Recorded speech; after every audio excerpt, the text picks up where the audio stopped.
Good evening, everybody, and welcome to RAMP, Real Access Motivates Progress, live Wednesday night podcast. We are so excited to have you join us again tonight, and we are talking about resiliency and trauma-informed community, what the family service is in the town of Cumberland. So welcome, Kayla and Robert, to the show. I'm so excited to have you guys part of the show this evening. Thank you for having us. Hi there.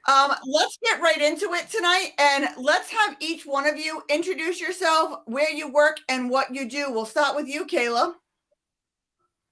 Yeah, hi everyone. My name is Kayla David. I am a licensed marriage and family therapist, and I am the division director for the healing department at Family Service of Rhode Island. Our department provides clinical support for children and families who've been impacted by trauma or victimization. We also provide emergency assessments for those that are experiencing a behavioral health crisis. And we provide trauma training and consultation to systems and organizations who are looking to become trauma informed or to have a resiliency framework within their system or organization. That's awesome. Robert, why don't you tell us a little bit about you? My name is Bob Robillard. I'm the director of the Department of Human Services for the town of Coventry, which incorporates pretty much every resident in our town, from children and working in schools to working with families in crisis to working with seniors who are part of our community and an important part.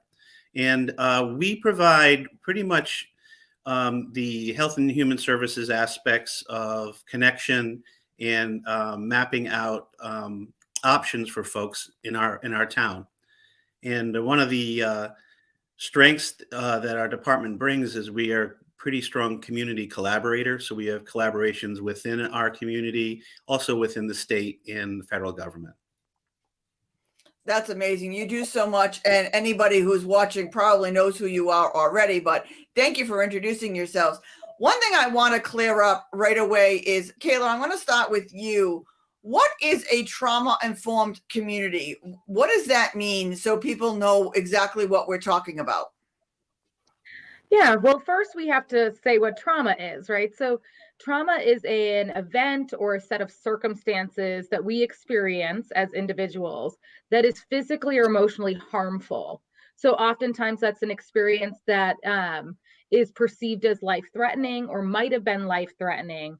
And then the results of that are that an individual oftentimes or sometimes after those types of events, their ability to cope with what comes from that and the adversity that comes from that can often be overwhelmed. So what we can then see is mental, physical, social, emotional kind of impact on their well-being. And so what a trauma-informed system or community is one that recognizes that 2/3 of individuals have experienced at least one potentially traumatic event. And we are using those systems, we're using a trauma-informed lens in those systems to help inform how we interact with individuals. So that might be that when someone is coming in to an organization, they might be met with a welcoming presence, right? Or they might be asked a series of questions like an ACEs or an adverse childhood experience questionnaire that might ask them about some of the experiences that they might have, and then give them education or information about how that might impact their experience, might impact their health outcomes. And that's just one example. I'm sure we'll talk about many more. But again, it's recognizing that people experience these things and that might have an impact on the way that they're interacting in our communities or with organizations. Yeah, that makes a lot of sense. Go ahead, Bob. Sorry, Tina. Well, I think, one of the reasons that we applied for the grant through the Rhode Island Foundation Behavioral Health Grant was around that issue. We feel that building resilient and trauma-informed communities is essential to improving public health and well-being. Communities can be places where trauma events occur, and they also can be a place where they keep us safe. They can be a source of trauma or buffer us against the trauma and the negative effects of adversity. Communities can collectively experience trauma much like an individual can. And it's very important that we put together resources for healing. And that's one of the reasons we wrote this grant for the town of Coventry. Myself and the superintendents of schools, Craig Levis, felt that there was a lot of unmet needs around these areas of, folks through the lifespan have trauma. We have that whole group of folks of children who have experienced trauma, their parents who may have experienced trauma, their grandparents. So the generational connection there is really important. So how do we build and buffer resilience within a community? And it looks different for every community, and the goal is to utilize the resources from family service around their expertise in this area, but also their ability to help us coordinate and provide support and guidance on best practices and how do we change a system. We're talking about a community as a system and all those little systems within that community, and the need for connection, especially since post-COVID, has been dramatic, with isolation with our students from school, our families from their jobs, our seniors from their families. That unmet need of connection really kind of shows that trauma is ever present in our society, and the need for that connection remains probably more now than ever before as an important focus. Yeah, I can't imagine with COVID the last year and a half, 2 years, or I don't even know how long it's been at this point. It kind of just all runs together, that nobody has been, that anybody has not felt some kind of trauma or an infection from COVID itself. I kind of find COVID being a blessing in a little way, because everybody got to see a small glimpse of the disability community. You couldn't go out to where you wanted to go out. You couldn't be with the family you wanted to be with. You couldn't do the things that you wanted to do. Well, we live like that, whether there's a pandemic or not. And, a lot of people have approached me and said, I don't know how you live like that.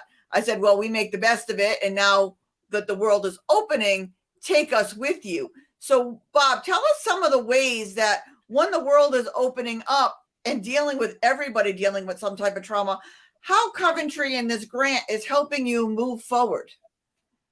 Well, one of the things, we looked at the entire community. We needed a starting spot, right? We needed a place where we could initiate some training and some change agents. So what we did is we put together a steering committee of members of our community. And that includes folks from the school district, their professional staff, from early intervention all the way through to high school, their administrative staff, their nursing staff. We have representation from our police department, representation from the Coventry Parks and Recreation Department, our library. We have a focus on educating our community and making sure that they are connected and see what the resources are. We have to be speaking a common language, I think, first. So our starting point was with the schools and training. And I can have Kayla speak to some of the, we have the grandest plan pre-COVID on how this training was going to roll out. And, the speed bump of a 100-year pandemic kind of made a little bit of a shift in how we had to focus. But I can tell you that the ability for family service and Kayla and her staff to be able to kind of pivot with us and meet the needs of our community, our educators, and our families. I really, like to kind of hit the ball over to Kayla to talk about, the training and consultation that her staff and she have been able to accomplish during a very difficult and challenging time. Kayla, take it away. So, thank you. So one of the big things that Bob said was it's all about having a shared language across your community. And that is a piece that I think is often missed when we're not addressing a community-wide initiative, when we might be just addressing silos, right? We might be looking at education, or we might be looking at mental health organizations, or we might be looking at, a certain system. So that idea of having a shared language can be so important. And that is provided to community members, and community members are able to express what their needs are, right? Because each community is going to have very different needs. What is needed in Coventry and what the community needs in Coventry is going to be very different than in Pawtucket, right? And that is because the community's makeup and what they already have and what might be there in terms of supports and also challenges are going to be different. In Coventry, there's so many supports that were already in place, and there were, many of the community members in Coventry grew up in Coventry, they work in Coventry, they live in Coventry. And so there is this kind of intergenerational connection that was already there and that Bob's team has worked really hard to strengthen. So we're seeing, a difference than maybe in another community where we might have more people coming in and out of that community. But one of the big challenges around the pandemic was making sure that everyone not only had a shared language, but also had access to support. So as we all know, this was not just a physical health issue. This is a mental health issue when we are isolated, when our communities shut down, when our children and ourselves are not able to access our social supports, right? So to be able to kind of pivot to not only offer training and consultation, but also to offer just places for people to come together in small groups to learn information about the impact that trauma can have on ourselves. And that was a huge opportunity. Many times we're talking about how trauma can impact other people. COVID really,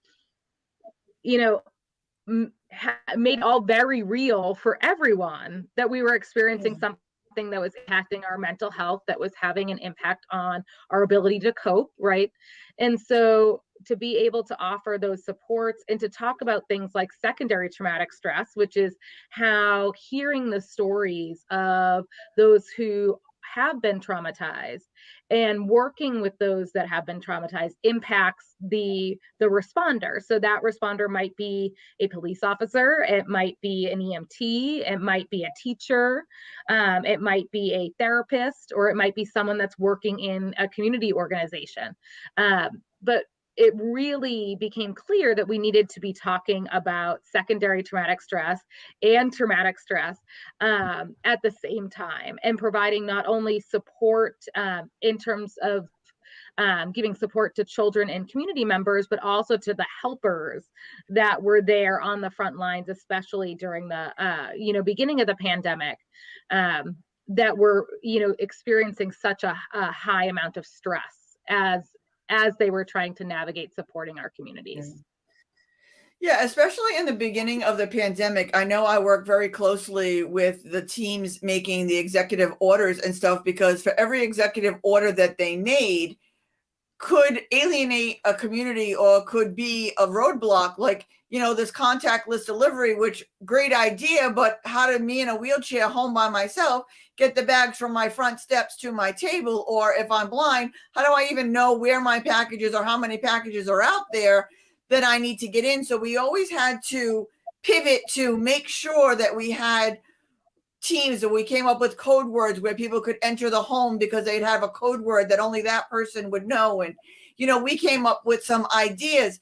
Do you find that your support groups and stuff, and you have so many multi-generational families, are they age appropriate for each individual age? Or do you do some that are like family-based or all age-based because of the trauma? Do you group it by the trauma, or do you group it by the age group? Bob, could you touch on that a little bit? Well, I think one of the things that we focus on is, well, actually, let's say it's two things. One is a global training of basic knowledge on what trauma-informed care is and what self-care looks like around that. We look, I know that Kayla has run groups for educators, for folks that are for families actually that were trying to get through the difficulties of having school, being their child's teacher and their parent and their recreation director, all during COVID, and how stressful that is because they were also working from home or not working at all, that extra stress. And one of the things we found with those groups, the folks that attended them were very interactive. They were very much looking for this level of support. It increased their connection because they heard other parents talking about the same dilemmas. So making sure you know your audience, I think, Tina, was really the ask of, like, how do we bring this information out?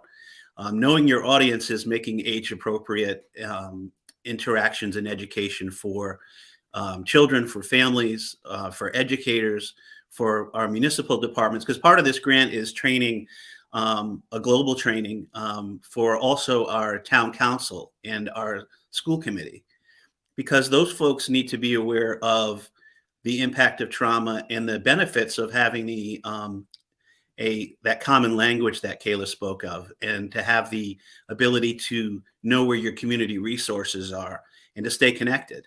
And so it is an age specific, a situation specific.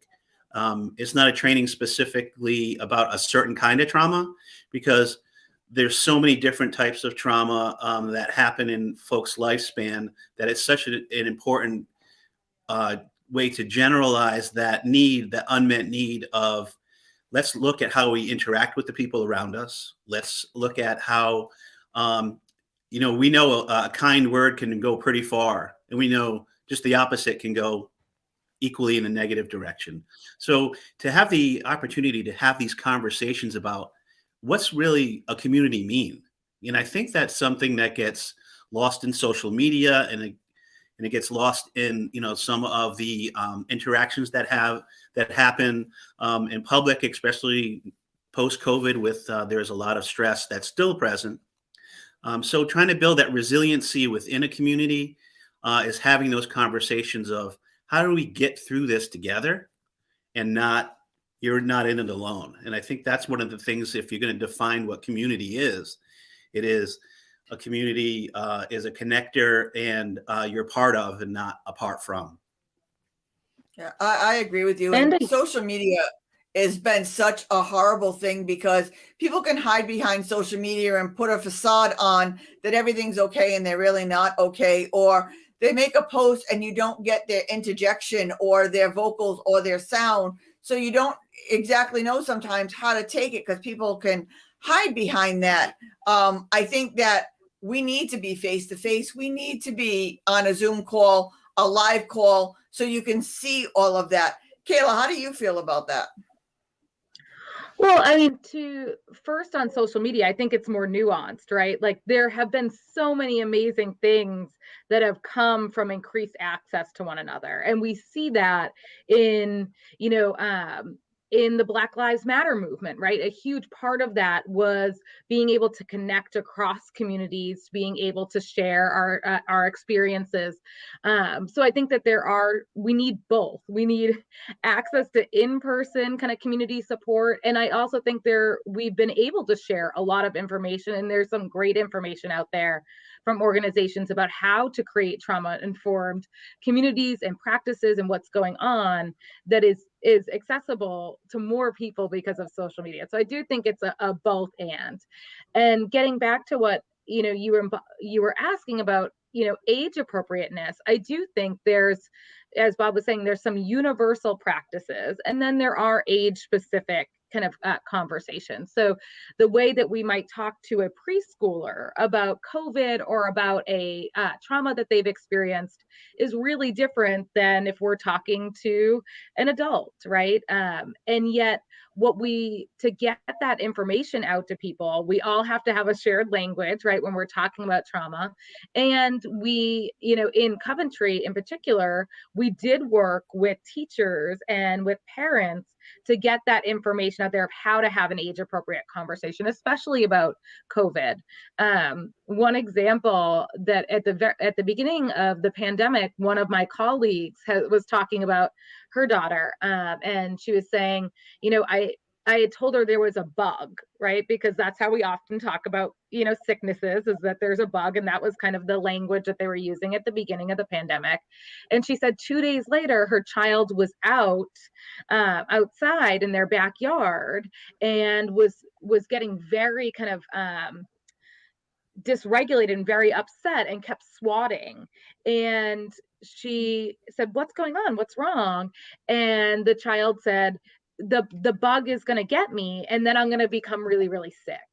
And so, Right. like, perfect example of, if we're not kind of checking back in, if we're not having continued conversations about it, it can be distorted, right? Our language. And it speaks to the fact that we need community members involved in these projects, right? Because what I bring to the table might be very different, Tina, than what you bring to the table or your kind of perspective.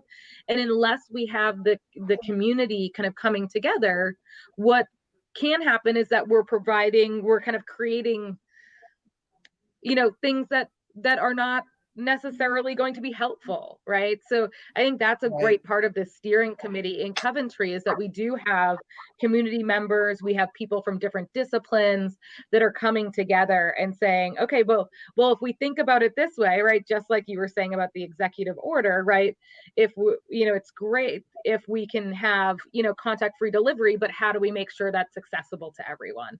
And it doesn't, further isolate or disconnect people, because ultimately resiliency comes from shared connection.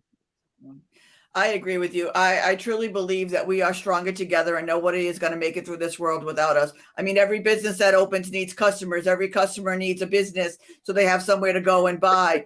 We need to work together. And Coventry, because of Bob, I mean, every circle that I'm in, Robert's name comes up along the board. So Coventry is leading the way, and the resiliency and the advocacy that you're doing in Coventry is part of your grant, writing down your successes and your failures to bring that to the other 38 cities and towns so that they can mirror what you're so successful in doing in Coventry. Because like I said, every circle I've been in, your name has come up of how great what you guys are doing in Coventry is. How do we bring that to the other cities and towns to get them where you are, so we can all start working together as a state, with your lead and, your initiative? Well, Tina, part of our grant, this was supposed to be a 3-year grant, but because of COVID, our timeline's kind of stretched, and we're kind of, always working towards the meeting the letter of the grant.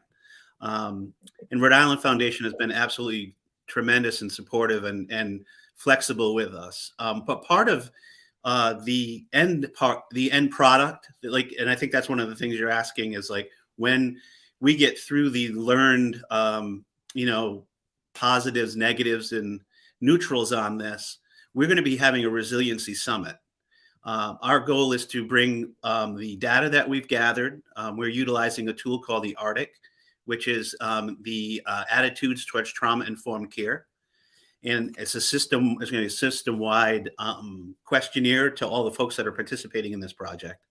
But also the trainings that happen, then some of the wins that happen, we're going to be able to, because I do think that this stuff is replicable in different communities. The people within those communities should be the ones that drive what their system change looks like. Because like you said, and I think Kayla had said it, like Pawtucket is different from Coventry, and Coventry is different than every other community. But that's the great thing about Rhode Island. We do have been known for our parochialism, but it is a strength to know the community in which you live, right?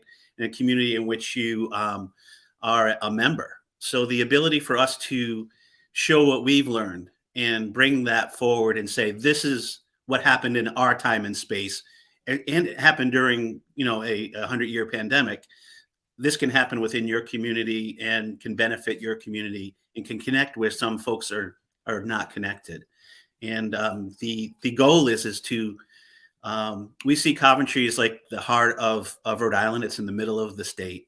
It's something we feel very strongly about, to be a leader in some innovative practices. And, how can we have the opportunity to show like what good work happens within our state? Because there's a lot of pockets of greatness that are happening within every community, and they're probably doing some trauma-informed things, and they just don't have it labeled as that. Anytime that you're building resiliency is an opportunity. One of the things with COVID is we've all become adept at being resilient, even though we haven't necessarily labeled it as that. Part of resiliency is you face difficulties, right? Head on instead of falling into despair or using unhealthy coping strategies. It's often defined as a mental reservoir of strength that helps us handle stress and hardship. So to be able to conceptualize that for your community and for yourself or for your place of business or for your family is really, I think, one of the unwritten hopes with this grant is to bring that forward and have that communication of we should be building a resilient Rhode Island and not just a resilient this community and that community. But it has to start from the communities. It has to start from the grassroots, because without having experts come in and be able to train and help us co-locate services at times and support the people that are the supporters, our first responders, our school district staff, our municipal staff, our parents, our families, our grandparents. None of us are in isolation. So the opportunity to connect and build that resiliency and understand that life is full of challenges, but like you said earlier, Tina, we can get through it better together than we can alone. So. Yeah, I agree with you. And like I said, having Coventry be the champion and writing a strong outline for other communities to pick and pull, this will work, this won't work, or having other communities at the end of this grant, step up and say, I love your outline. This is what we did. Can we add this in and make a statewide resiliency plan that everybody can follow? I think it's going to be a huge success for all of us. Like I said, we're going to have to change things for each city and town because, out here in the sticks in Burrville of where I am, it's a whole nother planet out here. It's great, but it's different from everywhere else because it's so rural out here and we're so far away from everybody else. But I just think having a plan and having you lead the charge on this is such a powerful thing to have all of those trainings and show the other communities this works. This is how, you should start is such a great idea. And I can't thank you enough for starting this. Kayla, what do you think about, bringing the rest of Rhode Island into what you do? Well, I do think, as Bob had said earlier, there are pockets of greatness going on across Rhode Island, and a huge part of that is health equity zones. Many communities are now adopting the practice of a health equity zone, and depending on what community, they're really looking at different needs. And that, again, is being resiliency focused or trauma informed. The needs of one community might be different than the needs of another. And I think if you are in a community that does have a health equity zone, becoming involved in those practices, because we want to balance both, making sure that we're focusing on resiliency. And a huge part of that is connection, shared values, having kind of cultural connections, peer connections, reducing isolation. And then we also need to recognize that many of the people in our state have already experienced traumas, right? And so we want to do both preventative work so that people are, if they do experience a trauma, have the resources, the internal and external resources to be able to manage those really difficult events that happen.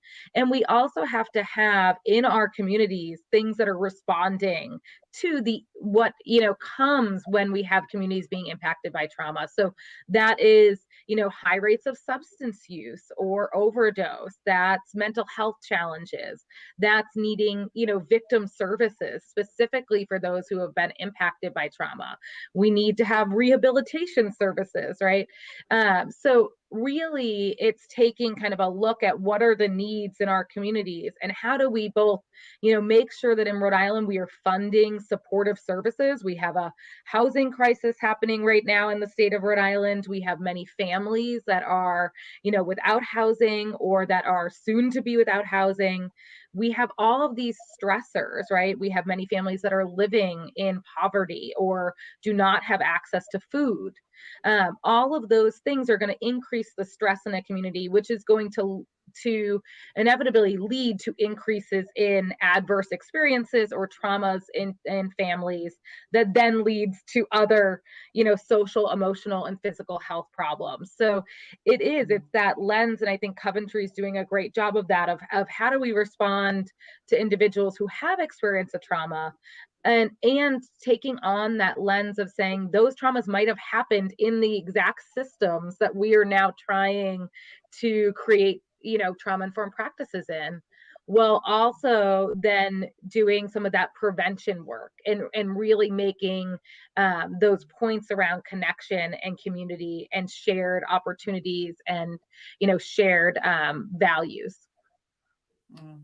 I think that's great. One of the things I want to touch on of what you said is the food insecurity that, that a lot of people are dealing with right now. One thing that has come to my attention, which I realize because I have a son that has severe allergies to a lot of different foods, is a lot of the food banks, number one, they're inaccessible to those of us in mobility devices because there are a lot of them in church basements or in places that we just can't access.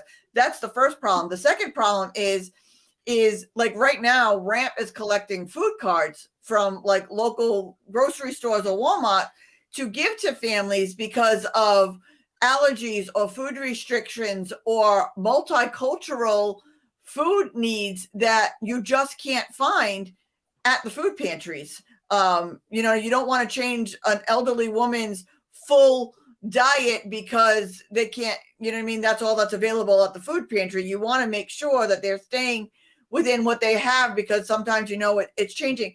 How are you dealing with some of those in Coventry, Bob? Well, we actually have a food bank in our town that is, and it's interesting that you brought that up because we work really closely with a variety of other agencies and do some similar work around cards for for local markets, so people have that choice. We participate in the client choice program, which is people come in and they can actually shop for themselves. So they can pick. We don't put together a basket for them. They actually pick their own food because, why would we give you something that you can't use? You're already Right. in, you're in need. Why should it be anything but a respectful experience? So part of that trauma-informed work is that respectful place of which you do business. Like it's a mode of intervention or mode of interaction with the public. We look at increasing access and increasing equity, but also in a respectful manner. So that whole idea that there's not one, one key that fits all locks, right? We have to actually look at what is that individual coming for. And we also look at social determinants of health. So they may be coming in for a food insecurity issue, but there may be a lot of other things that are happening within their lives that they're just not ready to address yet or wanting to address yet. But to have those conversations and to do those types of assessments, bring forth some opportunities for us to really help people in a deeper way and to help them in a more consistent way. So it's not just food insecurity, because sometimes there's a lot more going on than just that. So looking at things in a holistic way is a real important way to, not only build resilience, but work. I love the way you say that because there are so many people out there that say, you know what, if somebody's hungry, we're giving them food. But if they have a gluten allergy or they're allergic to eggs or they're allergic to peanuts and you're giving them a bag of food of something that they cannot eat, that bag of food is going to go to waste. That could go to somebody else who could use it and give them something else of what they need. That I'm so glad that you brought that it should be a respectful manner because they're not being greedy or they're not being picky. They're being what they need to be for their health. And I mean, if I'm allergic to eggs and you give me a can of eggs and that's all I have to eat, is it worth risking me? Or, you know what I mean? I love the way you said that. Kayla, could you extend on that a little bit?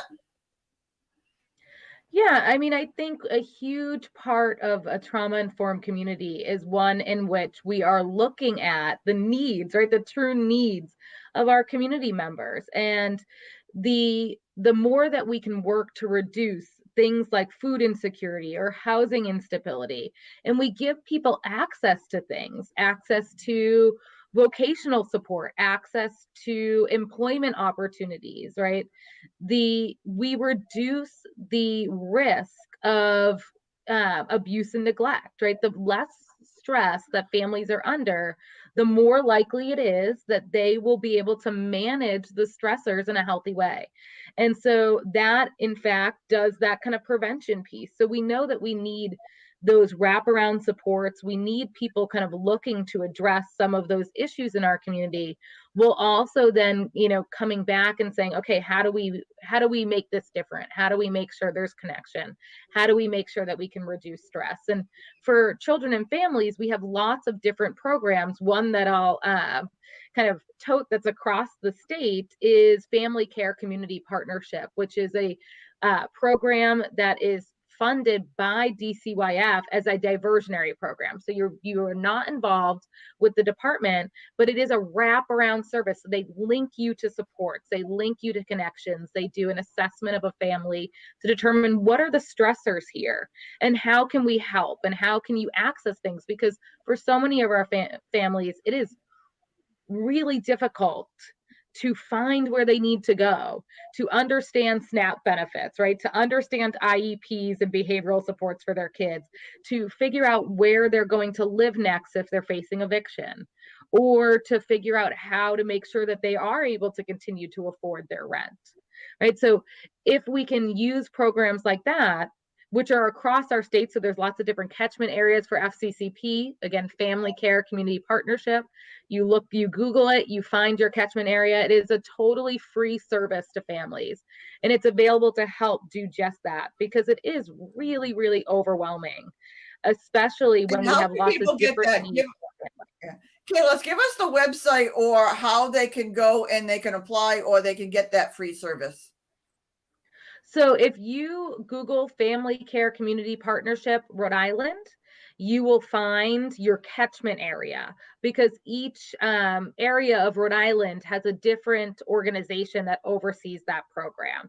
So Family Care Community Partnership, you will find your town, and there'll be a phone number for a community organization or a social service agency, and you can call directly to their intake department and ask for a community family care community partnership. You can also ask your child's school. The schools are connected with FCCP, and schools are great resources.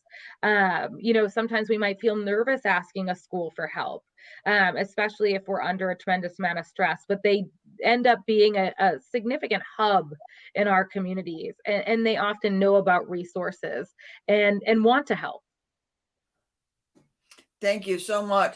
Bob, I want to touch a little bit on the housing crisis that we're having right now, if that's okay. How is Coventry dealing? Because I know what people don't understand is a lot of the shelters that we have, they're either men or women. They're not really family shelters. So people will opt to live in their car or someplace because they want to stay together, or a couple will, camp out somewhere because they want to stay together and they don't want to be separated and they're scared, or it's traumatic for them to be away from the one partner or the one person in this world right now that you're closer to than anything else. How is Coventry addressing some of that, or are you addressing some of that at this point?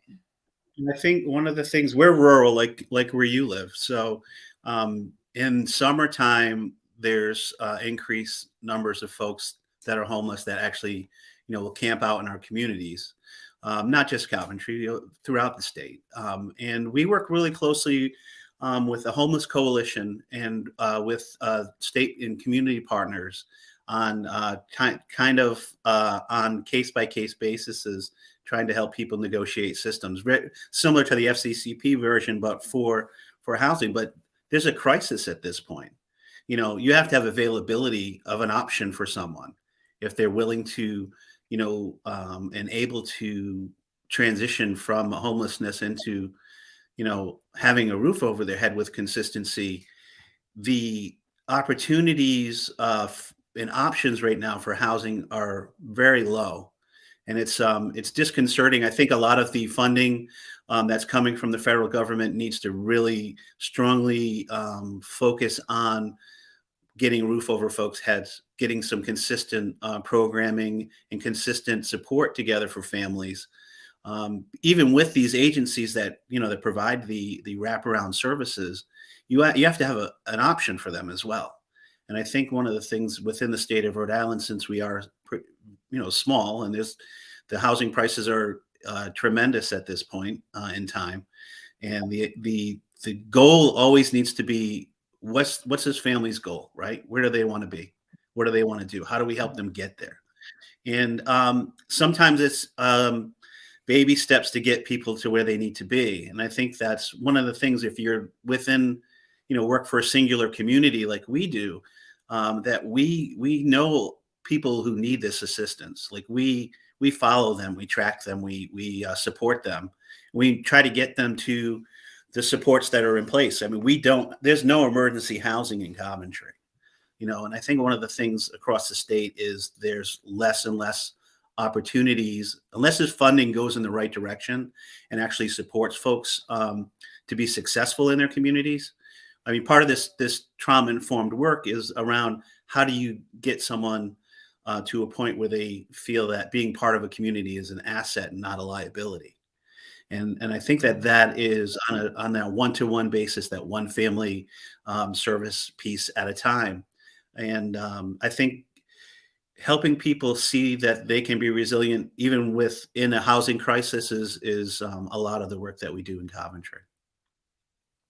I agree with you. And one thing I'd like to point out is when they're making these accommodations, they need to make sure that they're making them physically accessible, because I mean, we just donated 75 walkers, wheelchairs, and canes to those homeless on the street because they have no access to shelters physically. For the point is they can't get in, or the housing that they have just is not physically accessible for them to enter. It could be the mother, the father, or a child of the family that needs that accessibility, but to keep them all together, if it's not physically accessible, there's no place for them to go. Now that we're nearing the end of the hour, I want you each to take a couple of minutes and tell everybody what the most important thing is that they should learn from this, and they should take from what you're doing in Coventry's lead to move forward down the road or to help their own community. Kayla, can I start with you on that one? Sure. I mean, I think a big part of this, and I guess there's lots of different folds to it, right? But if you yourself are experiencing trauma symptoms, or you are experiencing mental health symptoms, it is okay to reach out for help, and it is okay to access therapy or social services or other forms of support. A huge part of our mission as a state has to be destigmatizing mental health and access to supports and treatment. And there's many different ways we can access that. We can access that from community organizations. We can do a quick Google search if you're looking for a therapist. You can call BH Link, which is our adult center that helps with behavioral health services. You can reach out to people in your community like we see in Coventry. And then giving back, finding ways to be connected to your community and to, to further support some of these missions. So if you are living in Coventry, connect with Bob, right? And start talking about, the steering committee and some of the work we're doing there and ways to connect on this mission.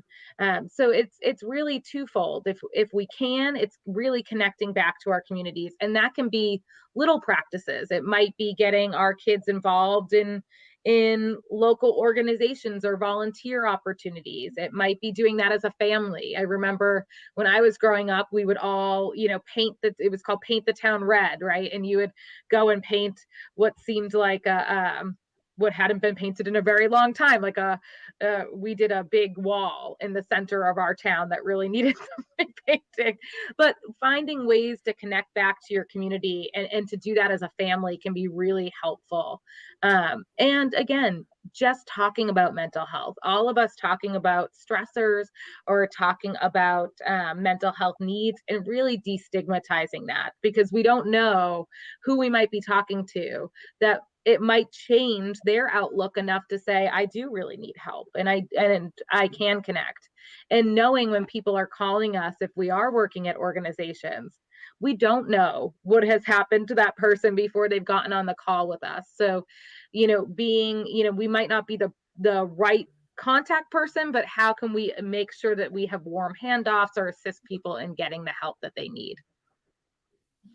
That's great. And, one thing I just want to add to what you said is the question that you have about mental health. Somebody else has had that question. Somebody else is going through the same thing. You're not alone. You're not the only one that has that situation or that question. So just think about it. By asking the question to help yourself, you could be giving somebody else the strength to learn the answer to that same question, where they can now open up to ask further questions of needs that they have. So you're always helping somebody else. So if you feel silly or, reluctant about asking for yourself, think about it as you're asking for other people as well, because I'll tell you, any question you have, somebody else out there has that same question or need, and they need you to step up because they can't. So be the strength for somebody else. Bob, what would you say? What would be your final words to everybody? Like, what do you think this would all roll on a ball to? Well, I think one of the most important things is, and I'm just going to go off of what Kayla said, because mental health is health. And if we don't look at it as a health issue, and we have our mind and body as separate, they work in conjunction with each other all the time. Trauma affects our bodies. It affects our health. One of the things about the ACE study, they found long-term illnesses that you would think would be attributed to other things can be really closely linked to early trauma, and it can be also linked to undiagnosed mental health issues, substance abuse issues, all of the things that we as a society are always, especially us in human services, are always working towards a solution for. We have to look at mental health as health. And one of the things that I think is the most important takeaway with this resiliency project that we're doing in Coventry is everyone has the capacity for resiliency. So just because you have had a trauma, it doesn't mean that you're not going to move through it. Sometimes you need help from a mental health clinician. Sometimes you need help from a physician for the physical pieces of those. You're not separate. And I think one of the hardest things for folks with the stigma with mental health, and we need to be talking about mental wellness.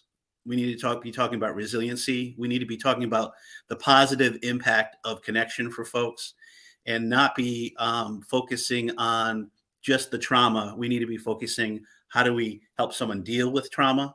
How do we not re-traumatize people within our communities? And how do we get people into a road of towards wellness?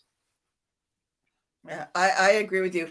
Kayla, give everybody the information on how they can contact you. Yeah, so if you are looking to contact me, again, I'm at Family Service of Rhode Island. So you can reach me at David K.A. at Family Service, no S at the end, ri.org. And I'll make sure that we send out information about family service so it can be linked on RAMP's website. And we also have information on our Facebook. So for about a year, we're doing Facebook Lives during the pandemic to talk about things like the impact of trauma, or how to talk to kids about stressful life events, and navigating the current housing crisis. So all of that information is also available on our website. And if you're looking for mental health services, FamilyServiceRI.org. We provide telehealth services, so you can have your therapist who lives right in your community also be available right on your computer. And then we also do kind of in-person service as well. So whatever makes mental health service accessible to families is what we're trying to do. Thank you. And Bob, give out your information and let people know how they can contact you. Sure. My email address is rrobillard. So it's RROBILLARD at coventryri.org. I am the Director of Human Services, and we have a great dedicated staff that connect people to whatever services they may need. We can help people negotiate systems and get people those needs that we discussed, those basic human needs of shelter, food, and safety here within Coventry. Thank you so much. And if you did not catch either one of their contact information, you can always message Ramp and I can put you in contact with these two lovely people, because they are not only, fellow co-workers that I work with, darling, they're also considered my friends. So reach out to Ramp and we will make sure that we get you in contact with Kayla and Robert for any services that you need down there in Coventry or anywhere. We will make you. Thank you so much. I also want to say that the two of them are big supporters of our Red Bag Initiative, carrying all of your medical information on you at all times. So you can go to www.rampisinclusion.com and grab your red bag today. And you do not have to have a disability or a mental condition to have one of these bags. You can have it for any reason of any state. It's all non-tech based in case the power outage goes out, or you can take it anywhere you go in the country and your information is updated. I want to thank you both for being a part of the show and sharing all of the amazing resources that you have. And Robert, thank you so much for everything that you're doing down there in Coventry, because like I said, every circle that I go in, your name pops up because they are loving what you're doing down there in Coventry. And I can't wait to see it in the other 38 cities and towns, and making it a Rhode Island-based thing instead of just Coventry, so that way we can all benefit from your spearheading this great impact. Any last words either one of you want to give out? No, I think, thank you for having us, Tina. Yes, thank you very much. And I just wanted to do a shout out to the Rhode Island Foundation for looking globally at what the needs of our state are, and to be able to fund this. We're the only municipality that was funded through this grant. So we're really proud of that opportunity for our schools and our municipal side and all the members of our community to have this opportunity. Well, thank you so much. And I will see you all back here next Wednesday night, same time, same channel, 7 o'clock for Ramp Real Access Motivates Progress live Wednesday night podcast. Thank you both so much. And as I always say, don't just sit there, make a difference. Have a great night, everybody. Take care.